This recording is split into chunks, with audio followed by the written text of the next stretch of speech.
Welcome to the Edition Wars podcast, where we take a deep dive into the mechanics and play styles of all of the editions of our favorite game. We look at what worked, what didn't work, what led to better games, as well as what didn't. And we talk about it all. And in this episode, we are going to discuss economies in your D&D RPG game. I'm Sam Dillon, and I'm here with my co-host. I'm Brenda Stoddard. And I believe Sam is going to start us off with a basic form of the economy of original D&D in its many editions that are still original edition. Sure. We count like programmers. First edition doesn't happen until right. 77, sort of. Yeah. So in 0th edition, which is the wood grain box with the 3 little brown books, in that edition, the way that you get treasure is you loot it from the bodies of your defeated monsters, or better yet, and less likely to kill you, you sneak around and steal it from them while they aren't looking because you have distracted them with some fantastical plan. And the way that the dungeon master in those games, which was actually called the referee back then, the way that the referee would determine how much treasure you found or what was in that chest or whatever it was, there's 3 things we need to talk about. The first thing is that the treasure tables in the Monsters and Treasure book tell you it has a treasure type letter for each type of treasure. Each treasure type letter has a possibility of having some amount of certain types of treasure in it, and each creature that you might meet has a particular letter designation. So, for example, let me just randomly go choose one.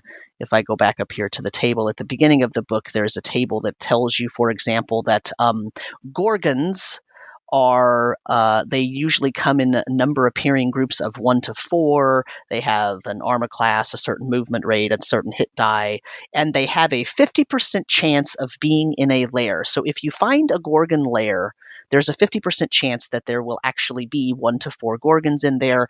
And if you defeat them or heist their treasure out from under them without having to kill them and fight with them, they have treasure type E. That is the capital letter E. And if you then go down to the treasure table, which I have to go back to real quick, treasure type E says this. It says there is a 5% chance that there will be between 1,000 and 10,000 copper pieces. There is a 30% chance that there will be between 1,000 and 12,000 silver pieces. There is a 25% chance that there will be between 1,000 and 8,000 gold pieces. There is a 10% chance there will be 1 to 10 gems, a 10% chance there will be 1 to 10 pieces of jewelry, and a 30% chance that there will be a mix and match of any 3 types of maps or scrolls. Okay? Now, here's what that means. For example, if there's a 5% chance that there will be some copper there, the referee rolls percentage dice. And if they roll 5 or below, that means there is indeed copper in that layer. And then they roll a d10. And whatever that d10 is, they multiply it by 1,000, and that tells the DM or the referee how many copper pieces are in that layer. And then you do the same thing for the silver, except it's 30% chance, and then you roll a d12, and then that's how much silver. So that's how it works. So that's the first thing, is that you have this treasure table. Each creature has a treasure type.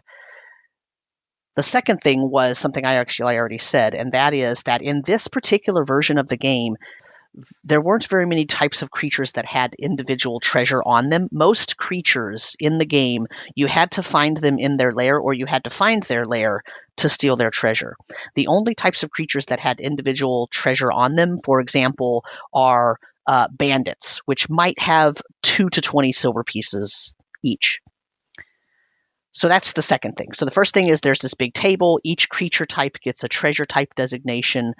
The second thing is that you probably have to find them in their lair, which means, that's dangerous. The third thing that I wanted to bring up was the fact that the gold and how do I say this?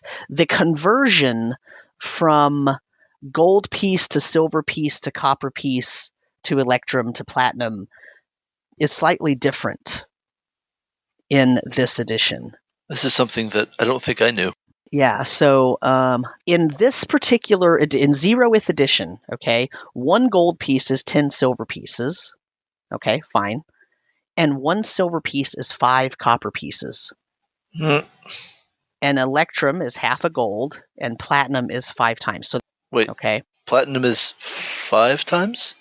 right, platinum is 5. Platinum's like a $5 bill. If gold is a $1 bill, platinum's a $5 bill. Okay, so platinum is usually a 10. So that is different. So yeah, I'm used to electrum being the weird mid-step between gold and silver because it's right, literally a mix of gold and silver. right, exactly. So that's something I hadn't. I'm sure I knew at some point, but I had not remembered. Okay, so let's talk about that one again. So it's a copper. 5 copper is 1 silver. 10 silver is 1 gold. 1 electrum is half a gold. So 2 electrum is 1 gold, and platinum is 5 gold. That's okay. That's sort of an interesting, little bit harder and more mind-bending way to do it. But it's not as quick a calculation in my brain, right? So that was 1974, 75, 76, right? Yep. That's your 0th. Then you get to the Holmes Basic rules. Well, quick question about that. Yes. About original. Uh-huh. In that edition, is all encumbrance rated in number of coins? Yeah, it's coin weight. They give you a weight equivalent table, so 1 coin is worth 1 weight. And a small sack holds 50, a large sack holds 300, a scroll is 20, a potion is 30. Okay, so the character, it's interesting. It gives an example. It says, let's say a character equips himself with the following items: plate armor, a helmet, a shield, a flail, a bow, a quiver and 20 arrows, a dagger, and some miscellaneous equipment. It has a number for each of these items that is the weight of the item, but that's not necessarily related to the cost. For example, plate mail costs 50 gold, but then the number that they have for plate armor is 750. They have these values for these. Helmets 50, a shield's 150, and they add all those things up, all the equipment the character's carrying, and it adds up to 1200. The character would move at the speed of an armored footman, could pick up an additional 300 gold pieces weight of treasure, and incur no movement penalty. Weight over 1500 would incur the penalty of half speed noted above. It only gives very few items of weight. It basically says the weight of a man is 1750. The load in gold pieces equal to a light foot movement is 750. Heavy foot movement is 1000. Armed foot movement is 1500. Leather armor or a saddle is 250. Chainmail armor is 500. Plate armor is 750. And then miscellaneous equipment just gets all lumped together as counting for 80. And so it gives you these weights, but they're all related to coin weight. And the reason they do that, though, is so that you can then, quote, easily figure out how much more treasure these people can pick up, right? Yeah, I think it sort of centers the attention on gameplay expectations, right, very clearly. Yeah. Your job is to extract value from this dungeon, right? And one of the most common forms is a coin, right? Now, if you have the option of transporting gems instead, do that, right? Because they're going to be worth more, for the weight, per unit weight. But that's fine for sure. Yeah. So then we move to the Holmes Basic rules, which came out in 1977. And so I'll remind our audience that Holmes Basic was really just the sort of step in between the 3 little brown books to let you play 3 levels of advanced D&D, and then literally at the end of the book, at the end of the rule book, it points you to advanced Dungeons. It says basically, okay, now you've hit 3rd level, you can move to the advanced version of the game. And so really, the Holmes Basic is a stepping stone between the 3 little books and 1st edition AD&D. And so basically everything in this Holmes Basic rulebook matches basically what I just said. It either matches the 3 brown books or it matches 1st edition. And so when you look at the treasure types, it's the same treasure types. There aren't any individual treasure types. It's just hordes or lair treasure types. The base value is 5 gold is a platinum, 2 electrum is a gold, 10 silver is a gold, 5 copper is a silver, same as what I just told you about the little brown books. And basically the table is almost exactly the same. In fact, if we look back at row E, which is what I looked at for the For the Gorgon, it's almost exactly the same. The percentages are slightly lower, but otherwise it's basically the same. I mean, the thing about those treasure tables is that some numbers have been moved around over time, and sort of expected value per letter has shifted around, but the fundamental format has only been different for one edition. Right. That being fourth. Right. Otherwise, that's not going anywhere.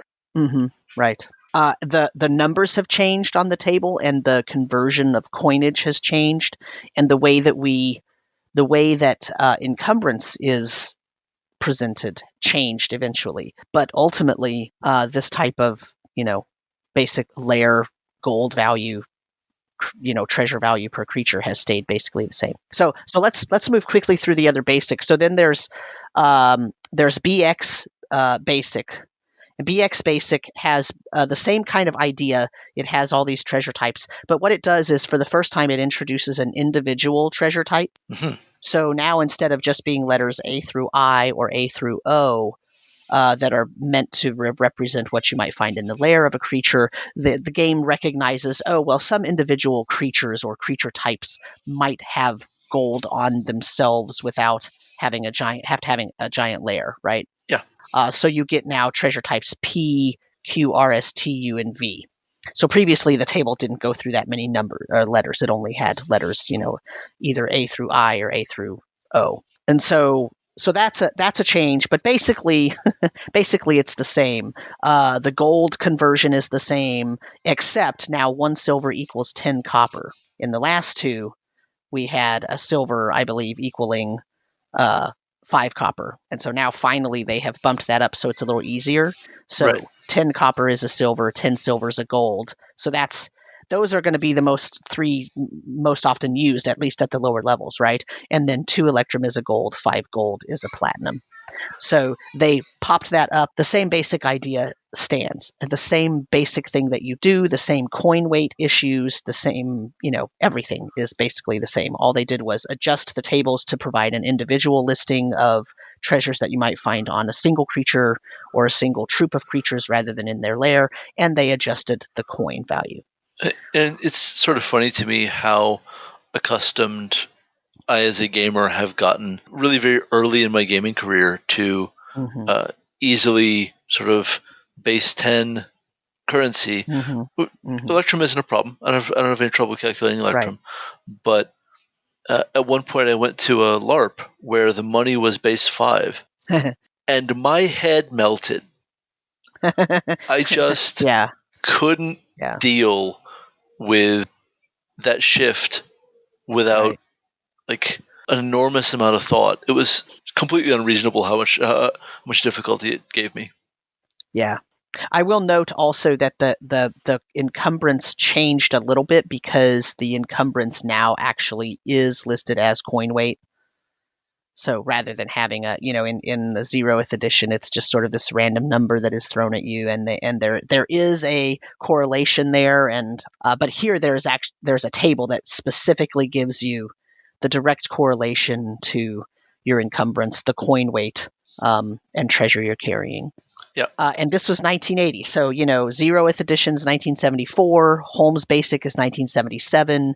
1980 is BX. Okay. And then in 1982 or 1983, let me check, you get Red Box Frank Mincer, the, most popular Basic edition box that everyone often cites. Yeah. So 81, 83. So So now you're at the point where you have still a very similar thing. There are group treasure types A through O. There are individual treasure types P through V. You have gem values. You have coins. Now it's still 1 platinum is 5 gold. 10 electrum is 5 gold. 50. So the 10 silver is 1 gold, 2 electrums 1 gold, 5 gold is 1 platinum, and 1 gold is 100 copper, which means 1 silver is 10 copper. So that's the same as BX, not Holmes Basic. All these basic editions start running together in my head, but you get the idea. Basically, there's not a lot of change there. There's not a lot of change. Now, the changes came subtly through different creatures. Okay. But ultimately, from the beginning to where we are now, if I look in the rules cyclopedia, it has sort of a more concise page where it shows you the tables. And once again, the percentages might have shifted, or the type of layer or the treasure type that you provide for a creature might be slightly different. But the idea is exactly the same. Okay, so the next major topic I want to cover across original D&D, because I think it's going to matter so much as we go forward, is once you have the money, what do you do with it? Right. And I think I know the answer.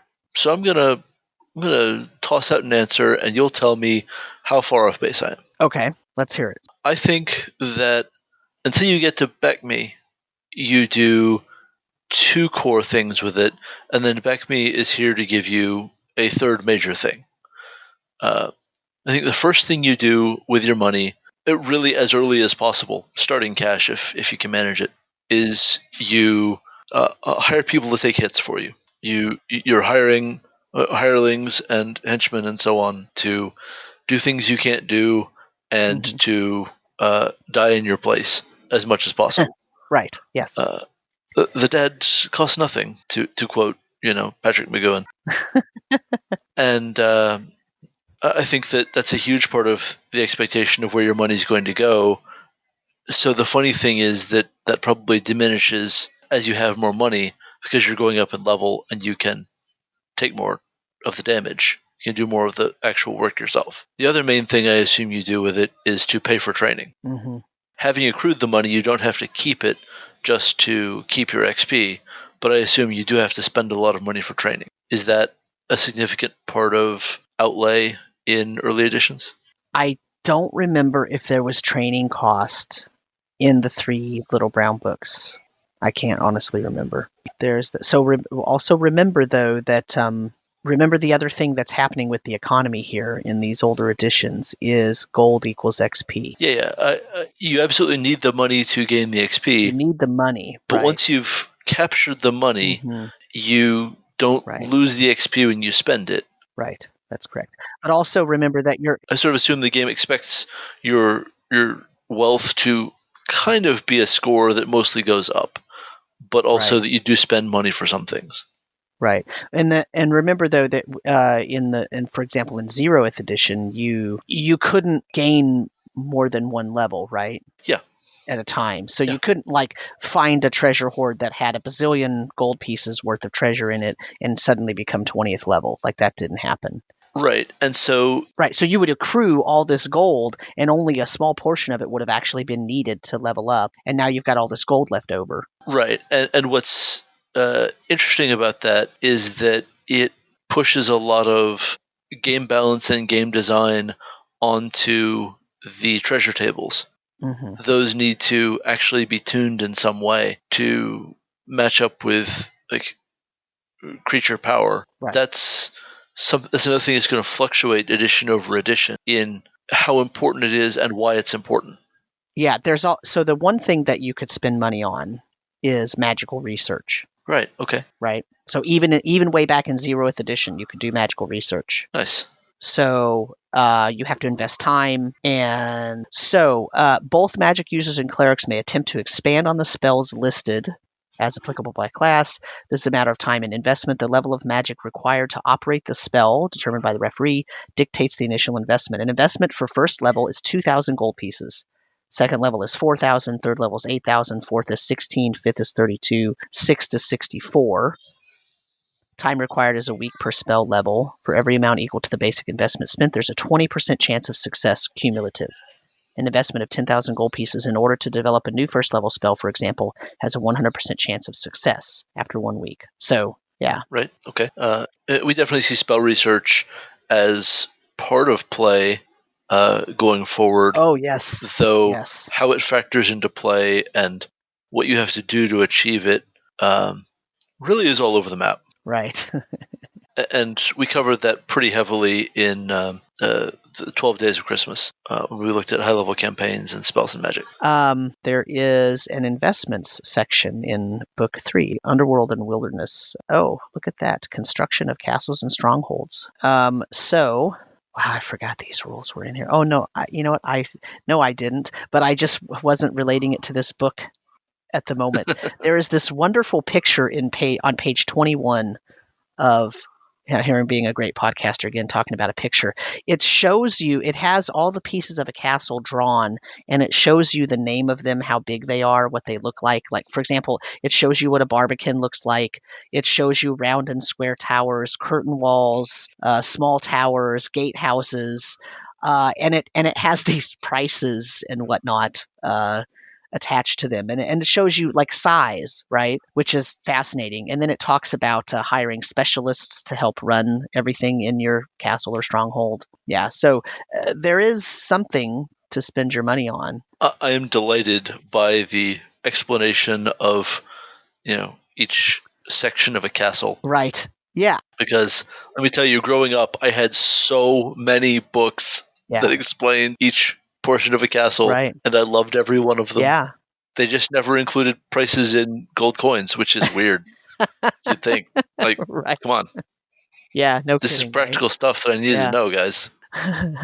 Yeah, so there's a big section on player character support and upkeep. Player characters must pay gold pieces equal to 1% of their experience points for support and upkeep until such time as they build a stronghold.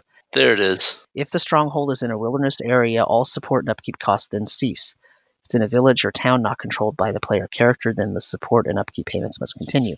It talks about baronies, what happens if you have angry villagers, which I love. Yep. And that's going to show up in the First Ed DMG for sure. Yeah. Yes. I know I recognize that text from First Ed. Yeah. So it did provide ways to suck the money away from the players. And I don't mean that in a bad way. Like there's some balancing here that you have to do, in the name of fun, right? You don't want to give the PCs a bucket of really awesome items just to take them away for no reason.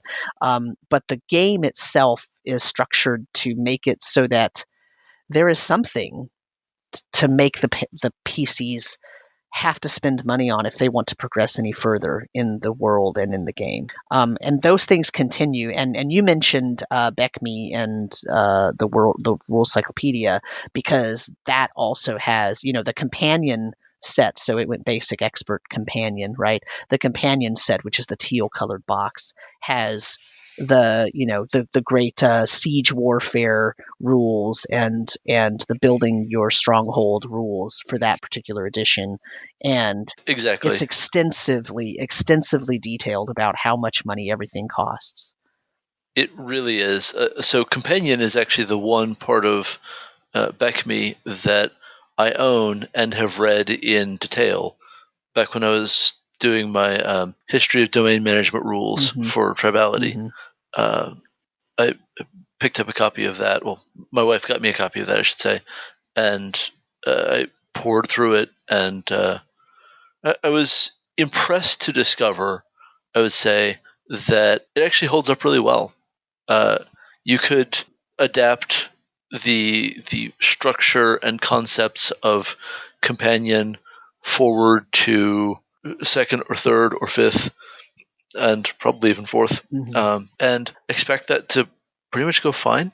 The fundamental concepts that are going to be at play with any domain management system are so different a rules module to the rest of whatever's going on in that edition that I'm not going to say it's no adaptation required. That's going a little far. Right. But a lot of different things have been tried, and a lot of them don't work. So companion, it does have a clarity of vision that I can respect, and I think that does have something to do with the fact that the Rule Cyclopedia was worth printing and binding, and remained a popular volume for many years thereafter. Yeah. I mean, I'm looking at the the companion book right now. And the other thing that it does is it also provides for explaining how the dominion that you have, whatever domain that you're creating, can have income, right? Yeah. And so it definitely becomes something where it is a campaign management thing. It's a kingdom management problem, or maybe problem's the wrong word. It's a kingdom management issue. Also, what BECMI does in the companion rule set is it also accounts for the fact of, if you're building this big stronghold, you might piss off nearby nobles. And so there's a chance of these other people reacting to the fact that you are gaining followers and having so it becomes a very different game. And that's something that is not a problem for me, that I find extremely fascinating. I won't go so far as to say I have ever done it very well in a game, though, because it's an extreme shift from the typical sort of lower level fighting in dungeons, fighting in the forest kind of game. Yeah, for sure. And so it takes a sort of special kind of preparation to make that make sense to the way that the players are, Yeah. So I'm a long-time fan of the birthright setting. I don't know how much I've talked about it on this show, probably a lot, because, and the whole conceit of birthright is, why wait till 9th level to start your domain management? First level, Right. let's do this. Right. Because you're all basically nobles, right? Or the vassals of nobles. Right. You're all regents or advisors to regents, and so you have a domain right at the gate, and that's a really interesting approach to things. It really changes the style of play. That's the only game where I have had domain management be a big part of the game. In my 5th edition game, I think that's a very reasonable possibility for a direction that the campaign might go right now. The highest level PCs are 9th level, and they have control of a city. They aren't currently just pocketing the tax revenue of that city because they have, I don't know, ethics or whatever. That's weird. Those nasty, dirty ethics. But the whole campaign has been set up for the possibility of the characters deciding they want to take over the rest of the province and then expand from there. And I think they know it's a possibility. Certainly the ones who listen to this show are about to find out. And so I'm going to be curious to see what happens. So Brandis, sir. Oh. So I think we've covered zeroth through all of the basics. Yep. Pretty well. And on purpose, just for those listening, on purpose, we've kind of skimmed, right? I mean, I purposefully didn't go into detail for a lot of the things here because we're really going to go into detail in 1st edition. And it's so similar to the previous basics and 0th edition that I feel like it's fair to sort of cut those a little bit short and to spend a lot of time in 1st edition. All right, so I'll let you start 1st edition. All right, so 1st edition is still certainly building on the bones that we saw in original, but I think that to a much greater degree in 1st edition, Gary is trying to set out ways that you do spend money and is tabulating costs for all these things. And I have a lot of specifics to go through here. So spending money to make money is the next big way that the game wants you to invest that cash that you got from the thing before this. And like I said, picking up some hirelings in the starting town who will take hits for you and help you survive 1st level is as old as the game. And it isn't going anywhere here. It's still very, very much part of the expectation. Such that on page 28, you have a table of standard hirelings with their daily and monthly wages, right? 28 of the DMG. Of the DMG, yes, of the first ed DMG. And you have a number of different standard professions. And then on the facing page, you have expert hirelings and their monthly rates, and those start to veer a little high. But I think that if I can extrapolate from Gygax's stories that were printed in Dragon Magazine and things like that, there's a real conceit that you're paying money to extract money because there's a real risk that you won't make it back. That Right. like you're not going to make back the money that you spend, so it's a whole risk reward thing, and I think there's a real possibility of you have one bad mission and you're wiped out of Mhm. disposable funds for a while, and you've got to go get your hands dirty to make back enough to like essentially be a business owner again. I've talked before about how there's this Wild West sentiment running through Gygax's idea of what D&D is, and I'm really not the first person to see that. But I think that there is a sense of shifting from being sort of the cowpoke or the settler or the lawman into being the business owner who is running the Mhm. mine, right? And running a mine is something we're going to get a whole rules module for over in Dungeoneer's Survival Guide, and I think there's something about it in the DMG, but we're going to have to get to that. Mhm. Anyway, like I said, some of these professions run pretty expensive, and some of them don't even get listed in the table because the whole way to price them is more involved. But when you get to expert hirelings, I think the sense is sort of either they're specifically extracting money for you by running a mine, or they are clearing away hurdles that the GM has introduced in the story by answering questions in the case of the sage or the spy, or Mhm. retiring the opposition in the case of the assassin.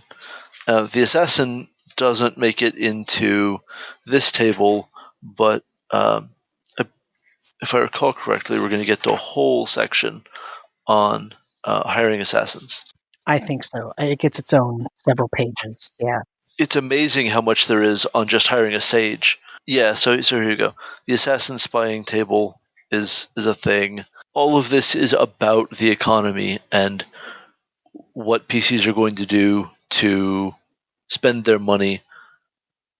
Gygax's main idea is that they're going to spend their money to make more money because that's the XP loop, and that's sensible, and certainly fits the frontier concept that I think Gygax sees in the Greyhawk Wilderness. I would agree with that statement, and I think that he himself had a sort of verisimilitude drive, if that makes sense. Definitely. He really his idea was basically like, I think at least initially, why in the heck would a group of adventurers keep going out and risking their lives in this extreme manner, like super extreme manner, and because it was so easy to die. Like, why would you do that if you could do it just a couple of times, get a little bit of seed money, and that's kind of like your venture capital, right? And now you're going to put that money to work for you rather than going out and risk getting your arm chopped off. Right. I think that very specifically, he had players that came to that realization and kind of wanted to create a proto Acquisitions Incorporated.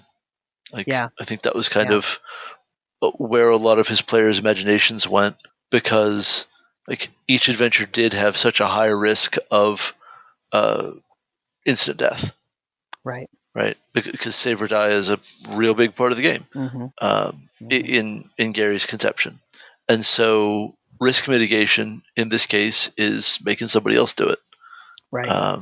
Yeah, because this whole this hireling section, with the sages and whatnot, is followed by the henchmen section, where it talks about the initial payment. It talks about what equipment that you are expected to provide for them or expect them to provide themselves, and what jobs they will do for you, and what their loyalty is. How likely are they to go accidentally trigger that trap and fail their save or die chance, and that's also a reaction to, I'm sure, the players who said, well, we still do want to go out and adventure because that stuff's fun, even though it's dangerous. So Sure. There's sort of two bookends here on either side of the PCs saying, okay, well, we have these tendencies and we have to deal with them in two slightly different ways. They both sort of attach to or have strings into the economy of how the game is running. Yep. And I also want to point out that one big section of expert hirelings is mercenaries. Hiring an army is definitely on the table. Yep. I think that for these hirelings, it's much less his idea that you would, have that army precede you into the dungeon, even though he would totally have hirelings do that, and more his idea that you're going to shift into warfare and domain management. Right. Yes, you're definitely going to use that army to maintain your stronghold. Right. Yeah. Which is why that thing I mentioned about the companion set, where they listed, here are the other possible rulers in the region, and how are they going to react to the fact that you're building a stronghold and therefore raising an army. So that same thing was going on here. God, this is such a great section of the book. I love this. Yeah, I mean, for NPCs to interact with and ways to sketch out the expected action of play, like what you do with all this stuff, it really does do that. Now it's sort of mind-bogglingly detailed in a lot of cases, right? But you work your way through it and get there for sure. It's interesting that Sages says, as with any hireling of importance, for Sages you need to determine abilities, alignment, and even special skills. They have to be built as full player characters. They can't just be, generic NPCs that you don't know every detail about. But the deal with Sages ultimately is that you need to solve a mystery to get to the next hit of treasure. Well, if you can't solve it on your own, you can pay someone to do that for you. And so that's how I would frame the importance of Sages here. But the costs of Sages are absolutely through the roof. Right. The long-term employment of a sage, the support and salary per month is 200 to 1,200 gold. The research grants per month is 200 to 1,200 gold. And the initial material expenditure is 20,000 gold. Minimum. Yeah, buddy. But remember, by the time these characters are in a position to be actually hiring these sages or trying to plan to hire one, they've got quite a bit of gold. Yeah, for sure. Because they're getting up there in levels, and they had to have a gold piece for every single experience point that they earned. And then you have further costs in the information discovery time and cost table, right? Right. Yes. In their mind, because what happens is when you have this sage, you roll on the tables to determine how many minor fields of studies that they know about and how many major fields of study. And then if you want them to find out information about a particular topic, it matters whether it's outside of their fields of expertise or whether it's in their minor field or major field. And those things have concomitant increases in what it costs to learn that info. Yep. I mean, crazy. Well, and I mean, this all kind of is intersecting together, because there are time costs for a lot of this too. Mm-hmm. And I think Gygax is deeply, deeply interested in the cost of time, both as you're paying your personal upkeep as time passes, and also your character's aging. Right. I think he's interested in that. And we're going to get to the famous quote on that in just a minute. But yeah, we get through Henchmen. There's a lot of different things about Henchmen going on here, both cost to recruit, different ways of recruiting. Like, do you put out an ad? Do you put out an ad that can talk, or do you hire an agency to find you somebody? Right. Like, that's an extraordinary level of detail to even discuss this thing. Right? I'm just blown away that there's a table for that. This is a thing that I haven't seen any other edition drill down into. It's a lot. Well, and also, there's all sorts of modifiers and whatnot based on, how many faithful henchmen or hirelings have been with you and perished. Yeah. Right. And word gets around, oh yeah, the loyalty modifiers are insane. Yeah. There's so much. Yeah. And I mean, so here's the thing, I mean, we can say a lot of things about Gary Gygax, but one of the things that I think not very many people would argue with or take exception to is he made a living world for his players. And the consequences of doing things were often cruel, but damn, that world was alive. Yep. And this is the result of that, or the part of the reason why that world is so alive, or this is the set of tools he was trying to give us to help us also make our worlds be alive. And not all of it's successful. Yeah. So like, if you dug into some of those percentage modifiers, I think you'd learn a lot about what Gygax thought about the world and how people behaved. Yeah. There's a lot of, I think, accurate or inaccurate, a lot of attempt at behavioral psych getting coded into this table. Like, it's sort of amazing that that's a thing, but here we are. Yeah. So that brings us to the time section, and I there's no way I was going to get past this without reading the all caps sentence. You cannot have a meaningful campaign if strict time records are not kept. Yeah. Like, I don't even disagree. I just object to the passive voice. Yeah. That's my issue. But ultimately, like I was saying, the whole idea is that time is eventually going to push you into needing more money, because you are paying this upkeep, assuming you haven't shifted into domain play. And he's interested in how time matters and how the world changes after day one of the campaign. When the players do something, when does the world change?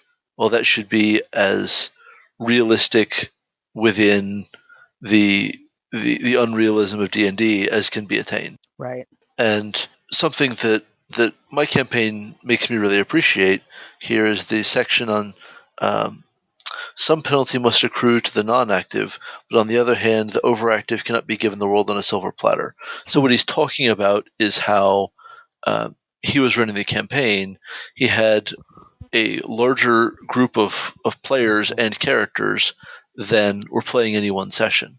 Right. So some people would only play occasionally and would advance slowly, and some people would be in his basement playing as often as he would run the game, just constantly, and would gain levels and treasure very quickly, assuming they survived at all.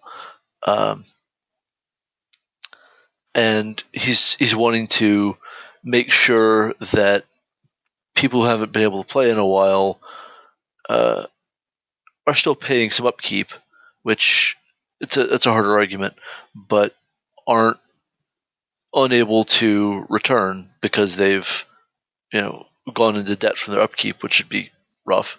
While people who have this constant income of treasure aren't just walking away with it. And Right. well, we have everything now, so I guess we got ours. Right. You know what I mean? But he also wants to make sure that time feels linear as well. That Yep. If he had a party on a Monday night in his game and they went into a certain lair and killed a certain creature, some other players might not play the next day in the next game and accidentally go to that lair and find that creature suddenly alive again when the players from the day before killed it, or a character, right, like vice versa. He's also talking to the DM, right? He's not just saying, well, players need to be mindful of how active they are. He's saying the DM needs to make sure there's no sort of paradoxical issues going on here. Right. Exactly. And that's another big issue with that style of play, where there are a lot of characters and adventures going on in timeline. Mm-hmm. But one group might still be on an adventure somewhere because you had to stop the session. Well, when a new roster of players comes in for the next session, what do you do? Right. Here's what he says on the next page. He says, at some point, even the stay-at-homes will be forced to venture forth into the wilderness due to need, geese, quest, or possibly to escape the wrath of something better avoided. The timelines of various player characters will diverge, meet, and diverge again over the course of game years. This makes for interesting campaigns and helps form the history of the milieu. Groups of players tend to segregate themselves for a time, some never returning to the ken of their rest, most eventually coming back to reform into different bands. So, and then as characters acquire henchmen, the better players will express a desire to operate some of theirs independently while they or their liege lord are away. This is a perfectly acceptable device, for it tends to even out characters and the game. Henchmen tend to become associates or rivals this way, although a few will remain as colorless servitors. So, in other words, here's again this idea of he is expecting the PCs, when they get to a particular power level, they are going to then, the players themselves will then sort of set that character aside for a while and assume they're doing things in the background to maintain the stronghold, and they'll take the hirelings or the henchmen off as new PCs. Yep. Which was a perfectly natural way to play that. Just as natural as it was if your character died, you brought in their brother or their cousin or their whatever, right? Right. So I'm paging ahead a bit. Did you have more you want to say about that? Nope. Okay. So where are you paging ahead to? So I'm going back to the rules on training new levels, which of course we cover in our episode on experience points. Mm-hmm. But the gold piece expenditures here are just phenomenal, and they tell you a lot about the scale of expected income. Mm-hmm. When we talk about characters who have achieved name level must merely spend game time equal to the number of weeks indicated by the performance in a self-conducted training and or study. Costs in gold pieces are equivalent of the exercise, then become a function of class.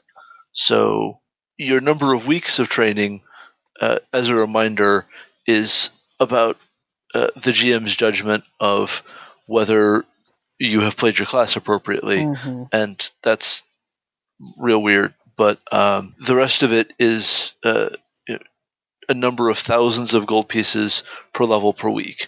So fighters are the cheap ones, and that's an interesting choice. Mm-hmm. And then clerics and thieves are both 2,000 per level per week. So fighters at 1,000 per level per week. Clerics and thieves at 2,000 per level per week. And sorry, Magic users, 4,000 gold per level per week. Right. I mean, talk about your student loans. Hey, those textbooks are super expensive, man. Lord, are they?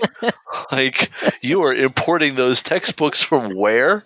Oh no, you're not allowed to buy the international version. Sorry, you have to buy the expensive American version. Sorry, the expensive No City of joke. Greyhawk version. The City of Greyhawk Right. University requires you to purchase their own printing press version of the book. Yes, yes. Oh man, I'm telling you. And like, I assume that fighters are like getting some kind of like cost break for having what a athletic scholarship. Is that what we're seeing here? Mhm. Like, man, those are some training costs. Yeah, they said there's the formula here, level of the trainee character times 1,500. Right. So that's prior to name That's level. prior to You name. use That's that that's formula. before 9. Yeah. So I mean, still super expensive. Yeah, it's nuts. I love this. Did you see that? Initial study and/or training must be conducted under the tutelage of a character of the same class and profession as the trainee. Blah blah blah. Exception. Oh, it's a note that the tutor might possibly accept some combination of gold and service in return for his tutelage, at the DM's option. Exception in bold. A character with a performance score under 2. This is that idea that you have to adhere to the definition of what it means to play that character well. A score under 2 need not be tutored, but the study and/or training time will be twice the indicated period. 1 week becomes 2, right? Like, I mean, Yep. Like, I can't imagine that isn't where just all of your treasure gained goes for a long time in play. Just the first several levels, because right. like, you're bringing in a lot of money, but those are a lot of numbers. Oh boy. Well, so, and not only that, but also, if you were playing in a strictly Gygaxian format, also, your armor was getting eaten up by rust monsters, or undone by germlanes, and like you're just getting things are getting destroyed, and you have to replace that equipment. Yep. And so not only the cost of, there's an upkeep, just a living cost, aside from the training cost and the cost of any other events in the world that you're dealing with. Yep. So I was gonna skip ahead to the section that just goes ahead and says economics.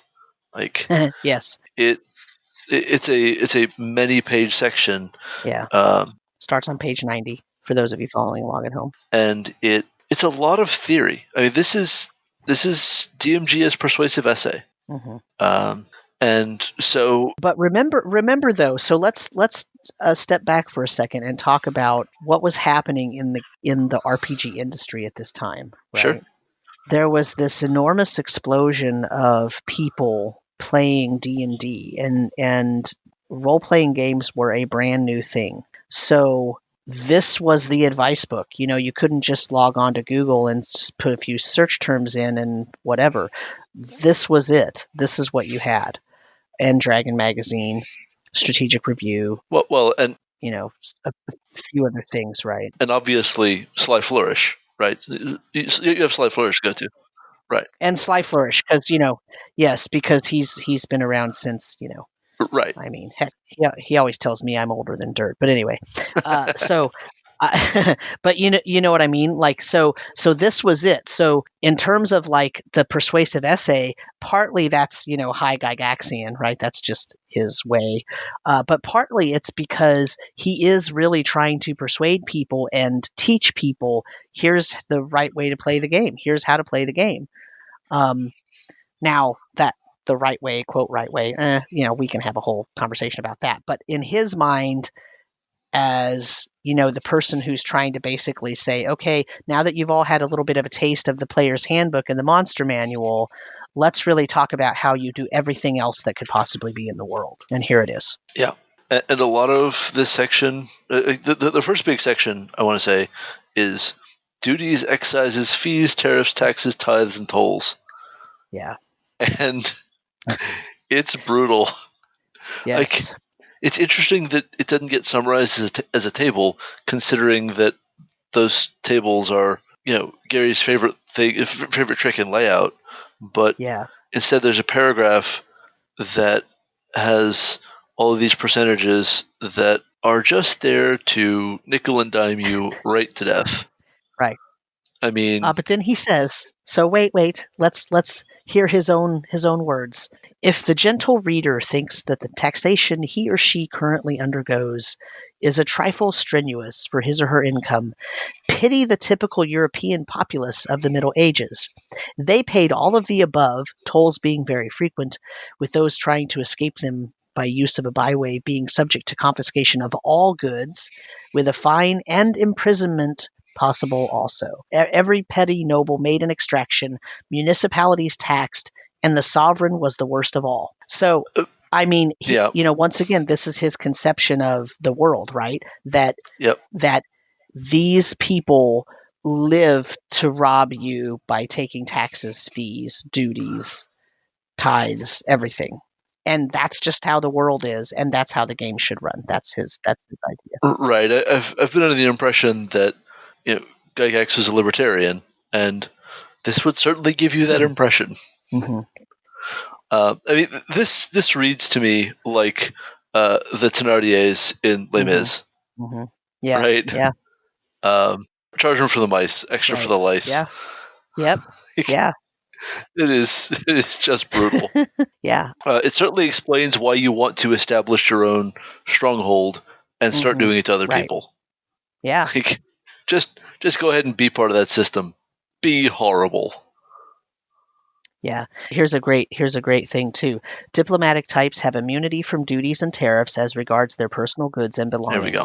Taxes are paid per head annually at 1 copper for a peasant, 1 silver for a freeman, and 1 gold for a gentleman or noble.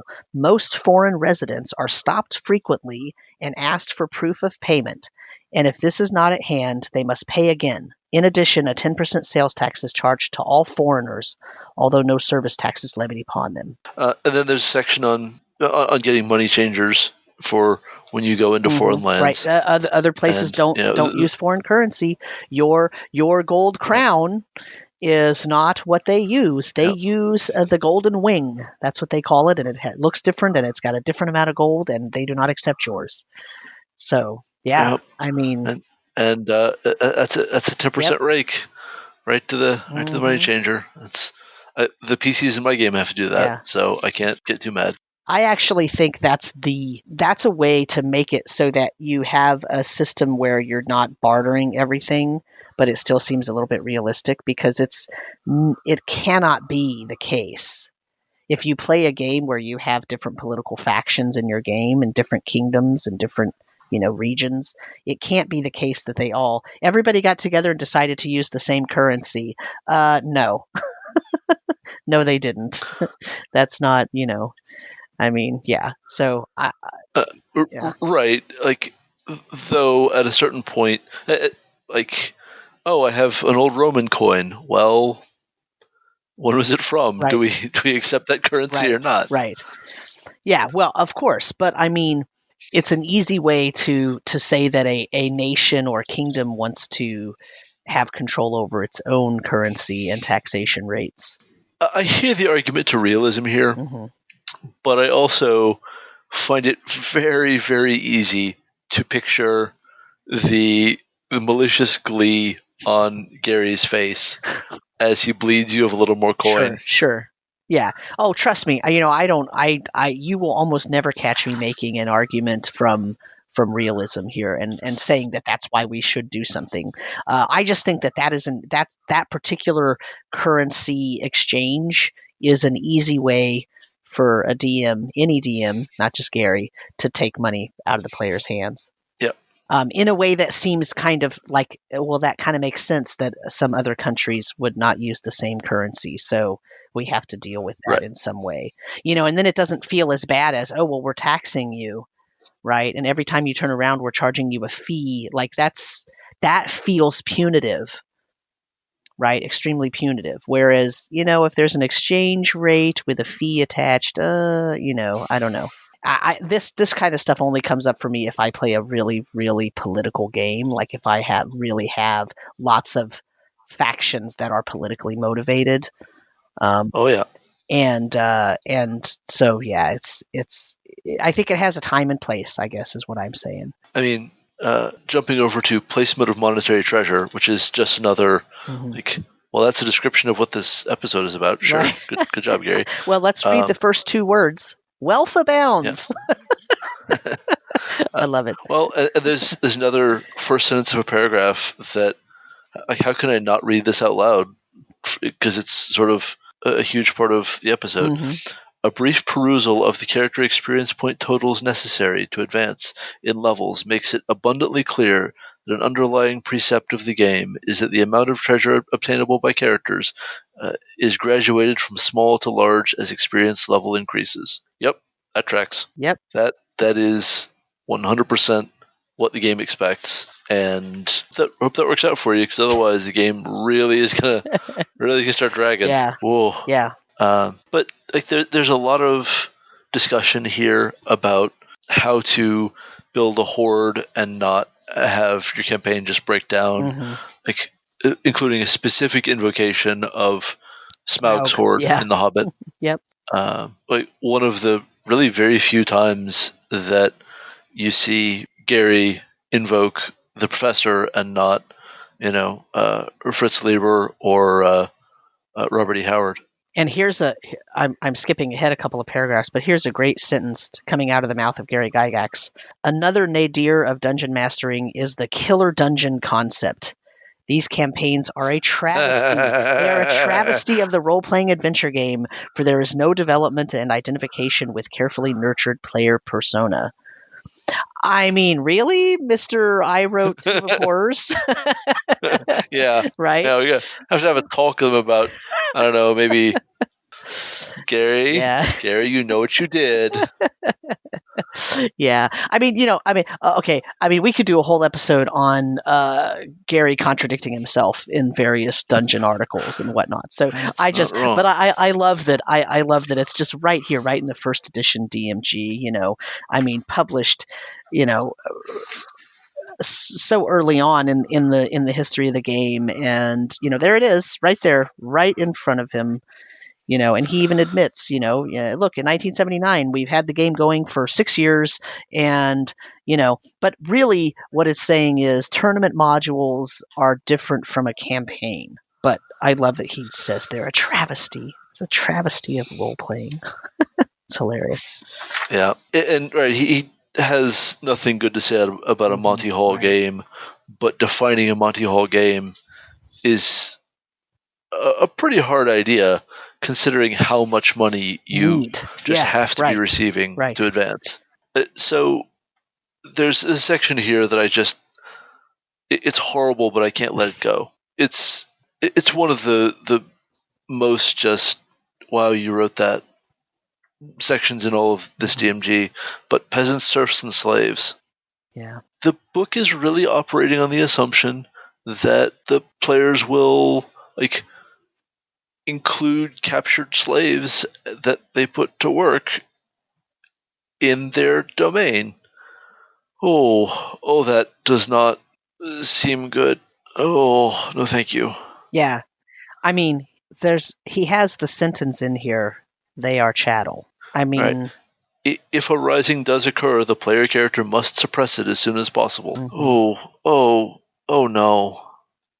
Anyway, that's all I wanted to say about that, but I hate that every time I see it. The thing is that it's a very specific set of assumed world characteristics, and it really is. And that makes it sort of more troubling, right? Because it's a reminder that any other assumption could have been made. And also, he's going from I'm making a pseudo medieval world, but the historicity of what he's saying is not exactly accurate, let's say. Right. And so this is what you get. Yeah. I mean,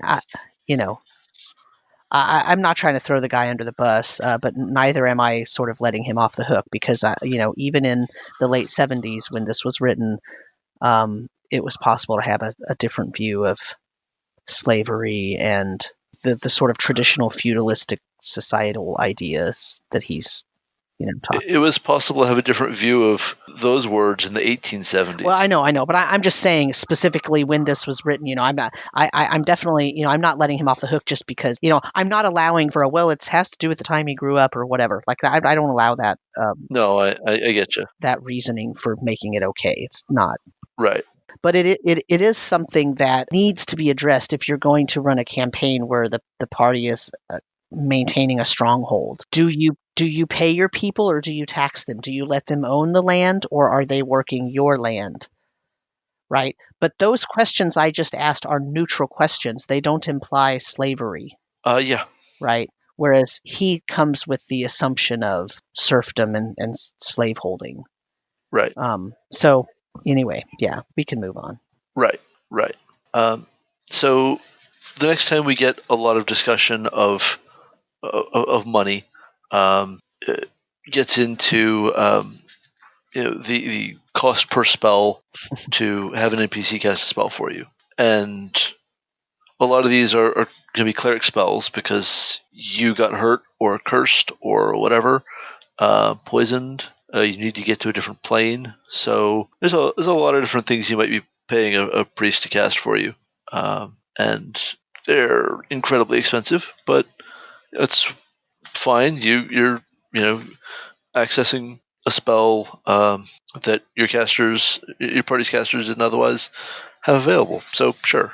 Right. And remember, in this edition, it's possible that you try to learn a spell and you mess up your percentage roll because you have a chance spell known.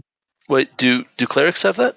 Clerics don't, but magic users do. Okay. Yeah. But it's possible that a cleric in a party has offended their deity in some way, and so they have had their ability to cast a certain spell removed, because that's exactly how Gygax would run his game.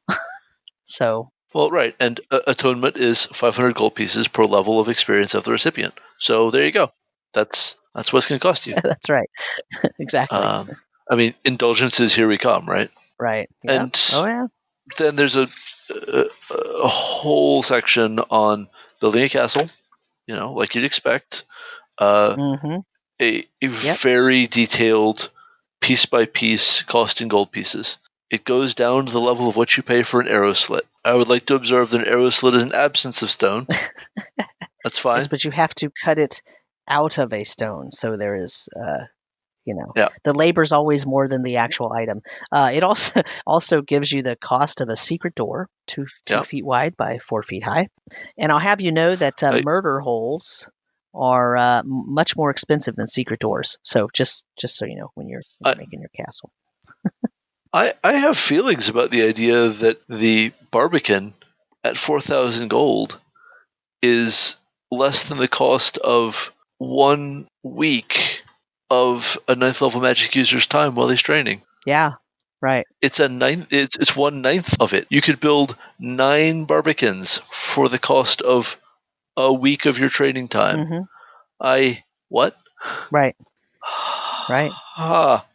That's a statement about the world that I have a hard time processing. Well, because of the construction cost of all of that stone and labor as compared to all the things you're buying, I can't make that work through any amount of logic. I mean, for me, I guess the idea is, if you're thinking about simple supply and demand, the number of wizards available to cast a spell for you that is a high level is very low. Sure. So therefore it has a high cost because the demand is high, but the supply is low. Sure. Right? Yeah.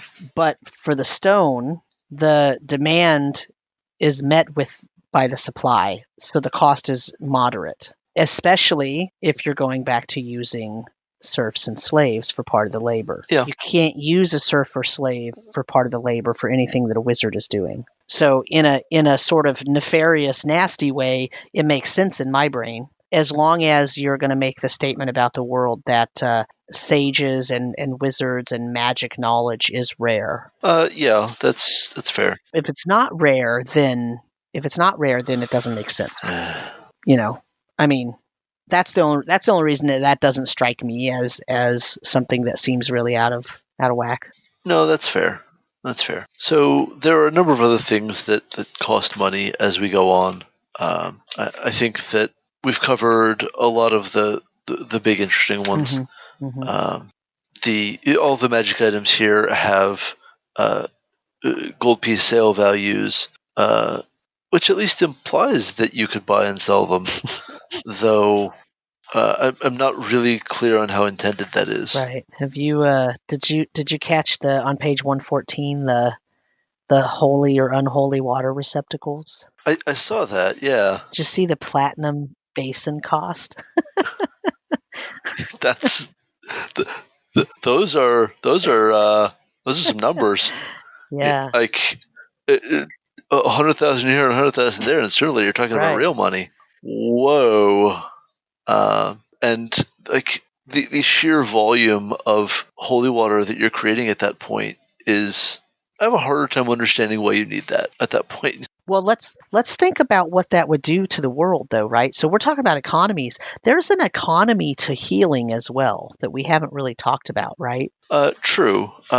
Since Cure Light Wounds is one of the spells that you can absolutely hire a cleric to cast for you. Mm-hmm. And so, what exactly is holy water going to do for you? Well, extra damage to the undead, for starters.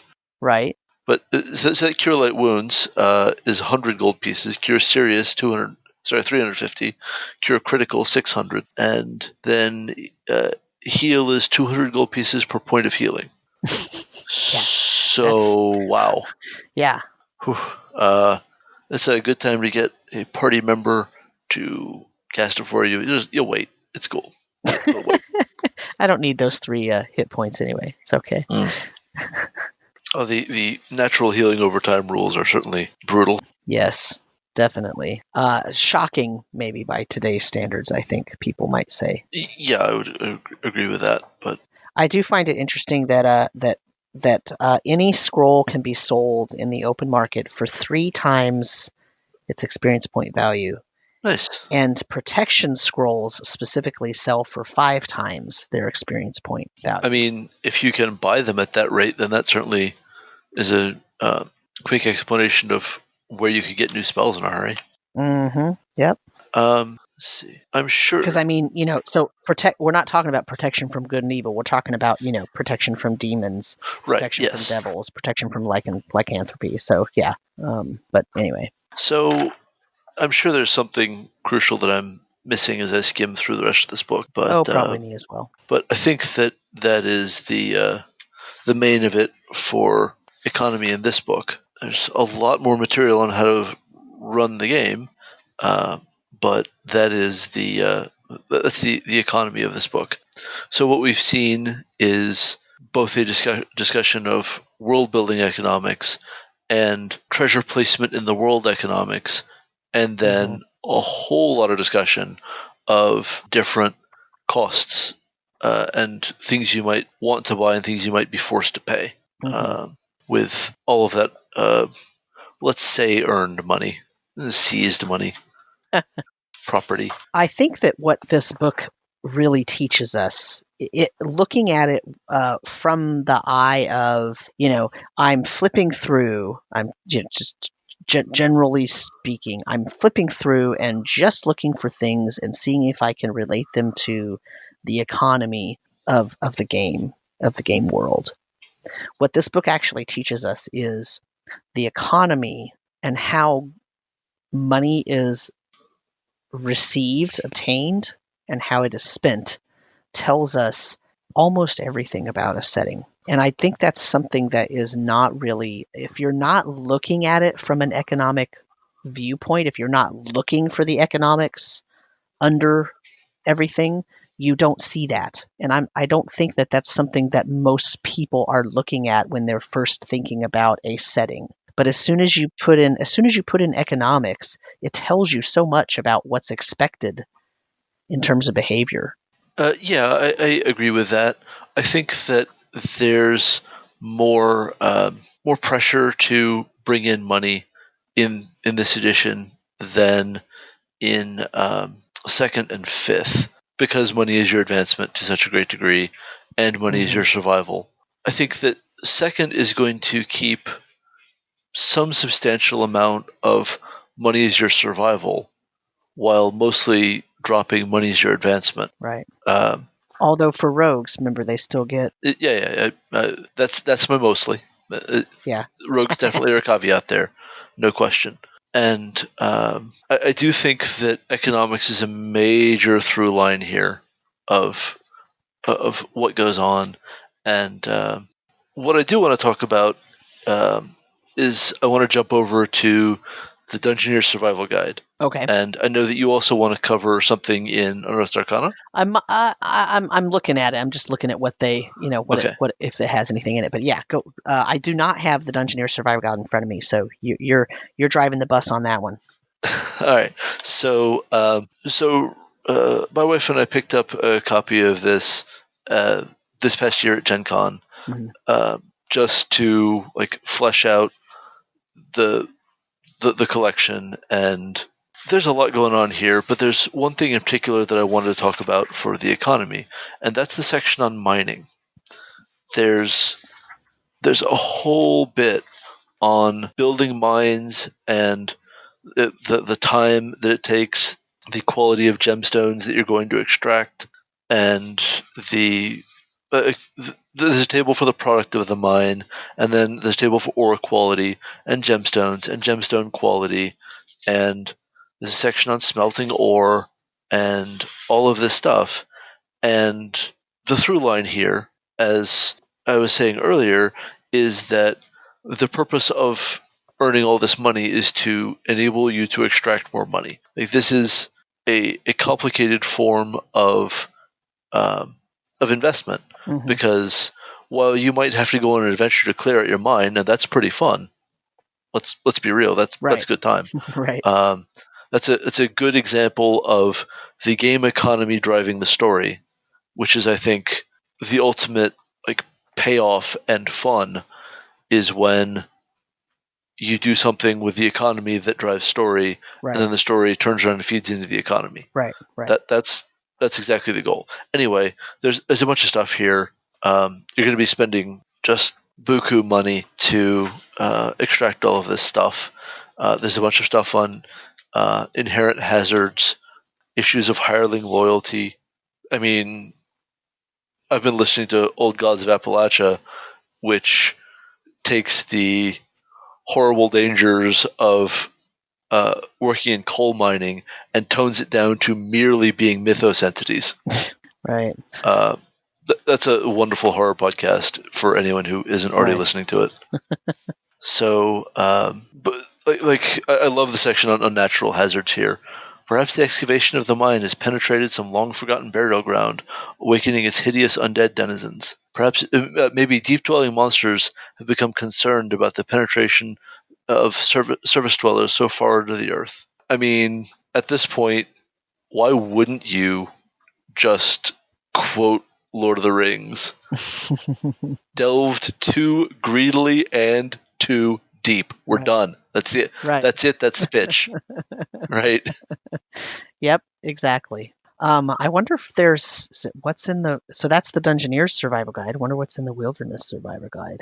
I went through it, and I wasn't finding anything nearly as economy focused. Yeah. It wasn't seeming like as much of a thing.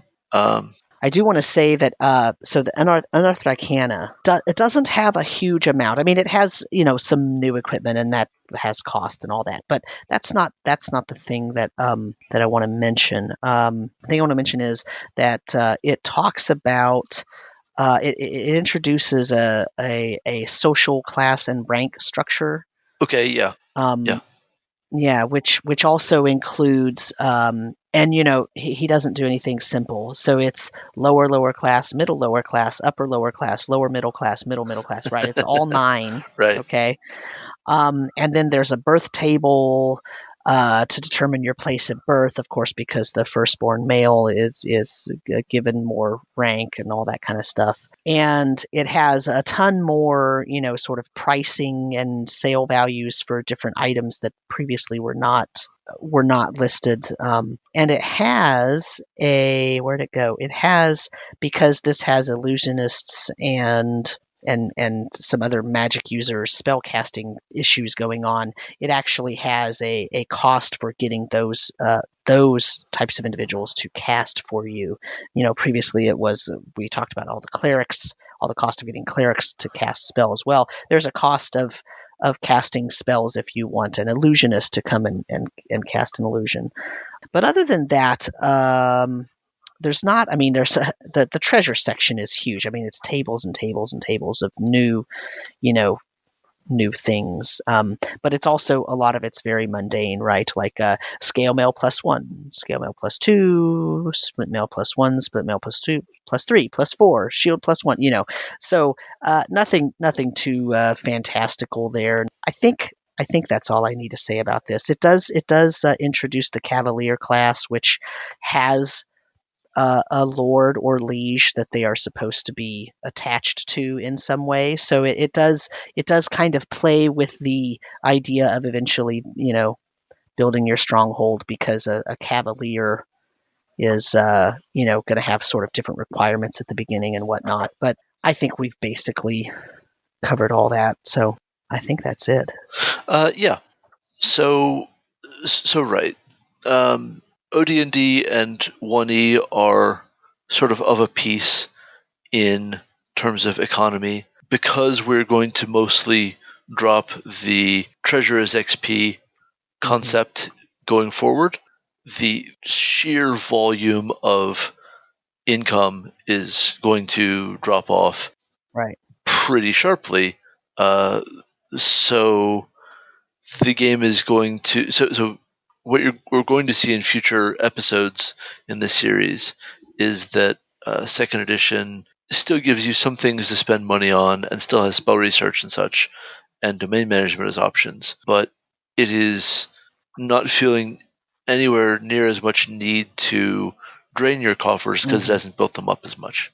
And then we'll get into third edition and things are going to get real weird. Right. And then we get into fourth edition.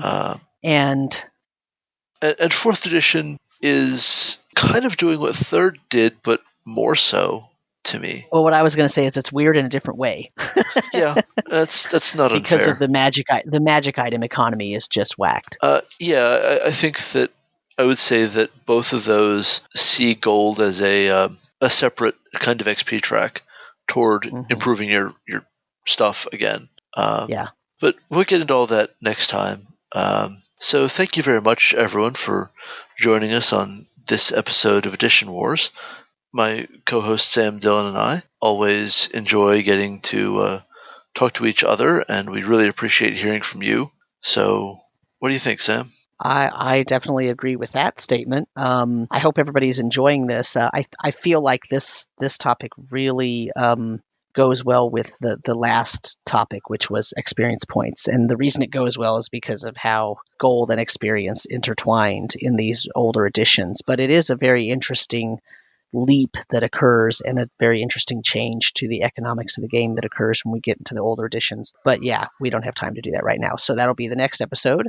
And we appreciate you listening. And if you want to email us, you can email us at dndbrief@gmail.com. That's dndbrief@gmail.com. That's actually my D&D brief email. If you have a topic you want us to cover or something you think we skipped or we got wrong or that we should have mentioned and we decided not to, please let us know. We would love to talk about it. And we hope you enjoy this. And I think this will be the end of the episode.